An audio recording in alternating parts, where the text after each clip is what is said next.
Praise the Lord. கர்த்தருக்கு மகிமை உண்டாவதாக. இந்த நல்ல காலை வேளையில் கர்த்தருடைய வார்த்தை மூலமாய் உங்கள் யாவரையும் சந்திப்பதிலே நான் மிகுந்த மகிழ்ச்சி அடைகிறேன். நீதிமொழிகளின் புத்தகம் 18ஆம் அதிகாரம் 10ஆம் வசனம், கர்த்தரின் நாமம் பலத்த துருகம், நீதிமான் அதற்குள் ஓடி சுகமாயிருப்பான் என்று எழுதப்பட்டிருக்கிறது. இந்த காலை நேரத்திலே நீதிமொழிகளின் புத்தகத்தில் சொல்லப்பட்ட இந்த வார்த்தையின்படி கர்த்தரின் நாமம் பலத்த துருகம். இந்த பலத்த துருகம் என்பது ஒரு பலத்த கோட்டை, யாராலும் உடைக்க முடியாத அளவுக்கு கட்டப்பட்ட ஒரு கோட்டையைப் போல கர்த்தருடைய நாமம் பலத்த துருகம் என்று எழுதுகிறார்.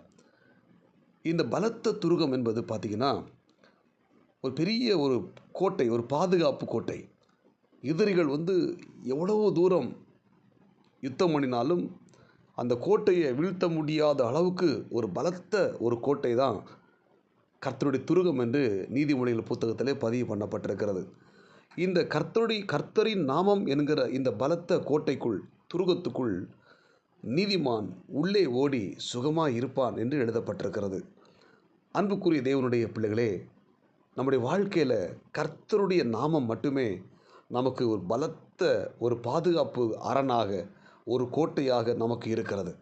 நாம் ஒவ்வொருத்தரும் கர்த்தருடைய நாமத்தை நாம் ஸ்தோத்தரிக்கும் பொழுது, அவர் நாமத்தை அனுதினமும் சொல்லி நாம் ஜெபிக்கும்போது, அது நமக்கு மிகப்பெரிய ஒரு பாதுகாப்பு துருகமாய், ஒரு பாதுகாப்பு பெட்டகமாய் நம்மை வழிநடத்துகிறது. ஆமேன்.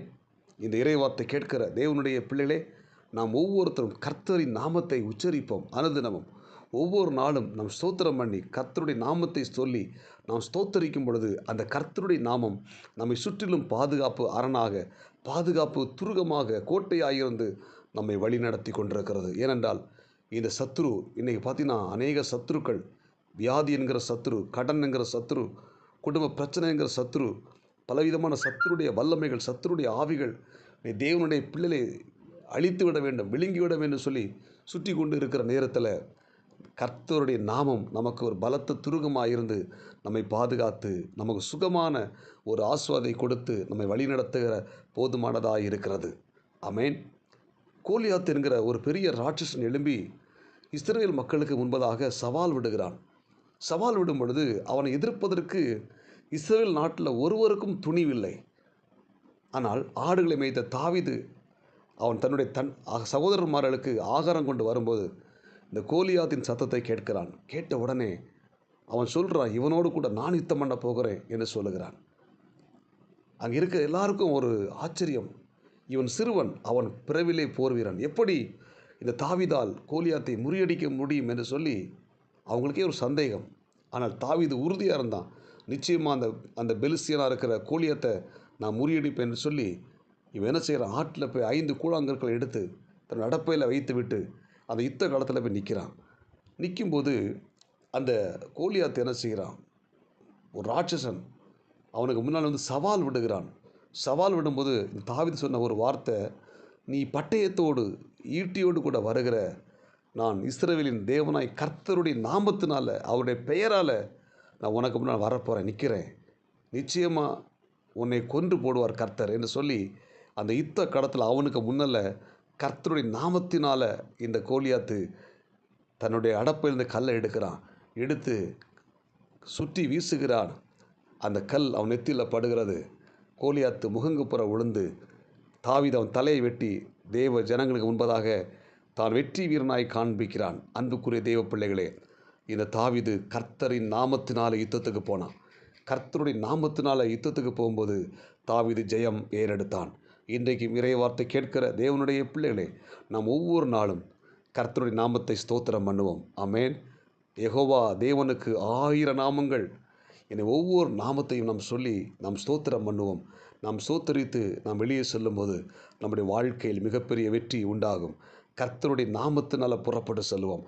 நாம் எங்கு போனாலும் ஒரு தொழில் ஆரம்பிக்கிறோமா, ஒரு வியாபார ஸ்தலத்தில் போய் அன்றைக்கு வியாபாரத்தை துவங்குகிறோமா, ஒரு தொழிலை துவங்குகிறோமா, நாம் ஒவ்வொரு நாளும் துவங்குவதற்கு முன்பதாக தேவ சமூகத்தில் போய் அவர் நாமத்தை சொல்லி ஸ்தோத்திரம் பண்ணிவிட்டு நாம் செல்லும் பொழுது அந்த நாள் வெற்றி உள்ள ஒரு நாளாய் மாறும். அந்த பிஸ்னஸ் வெற்றி உள்ள பிஸ்னஸாய் மாறும். ஆமேன். இந்த இறைவார்த்தை கேட்கிற தேவனுடைய பிள்ளைகளே, நாம் ஒவ்வொருத்தரும் கர்த்தருடைய நாமத்தை உச்சரிப்போம். ஆமென். நீங்கள் புதிய ஏற்பாட்டில் மத்தேயுவில் வாசித்து பார்த்தீங்கன்னா 1ஆம் அதிகாரத்தில் இயேசு கிறிஸ்து பிறக்கும்போது தூதன் சொல்லுகிறார், அவருக்கு இம்மானுவேல் என்று பெயரிடு. இம்மானுவேல் என்பது ஒரு நாமம். இம்மானுவேல் என்றால் தேவன் நம்மோடு இருக்கிறார். ஆமென்.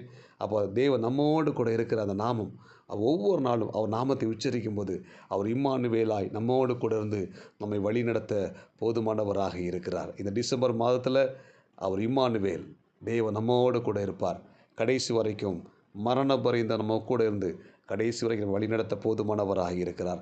எனவே நீங்கள் ஒவ்வொருத்தரும் கர்த்தர் நாமத்தை உச்சரிங்க. உங்கள் வாயிலிருந்து கர்த்தருடைய நாமத்தை சொல்லி ஜெபம் பண்ணி விட்டு கடந்து செல்லுங்கள். அந்த நாள் உங்களுக்கு வெற்றி உள்ள நாளாய் மாறும். ஜெபிப்போமா?